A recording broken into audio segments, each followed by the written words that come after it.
hello' everyone যেতিয়া SSC GD running RFID লগাই কৰিব বুলি কৈছিলোঁ তেতিয়া বহুতেই বিশ্বাস কৰা নাছিলে কিন্তু যোৱাকালি যেতিয়া এডমিট কাৰ্ড আপোনালোকৰ আহিলে আৰু গম পালে যে RFID লগাই ৰানিং কৰিব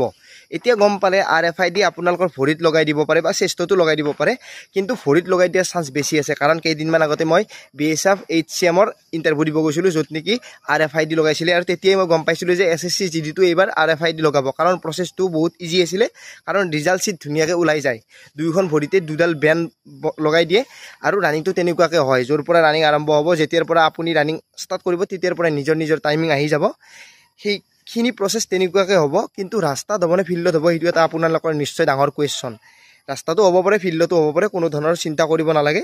সেম হ'ব কাৰণ যদি ৰাস্তাটো দিয়ে সেম ৰাউণ্ডে দিব আৰু ফিল্ডত দিলেও সেম ৰাউণ্ডে দিব ৰাস্তাত যদি সিধা ৰাস্তাত হয় 800 এনেকুৱাকৈ অহা যোৱা কৰিব দিব পাৰে ৰাস্তাত হয়নে ফিল্ডত হয় সেইটো ইণ্টাৰভিউ আৰম্ভ হোৱাৰ পিছতে গম পাম কিন্তু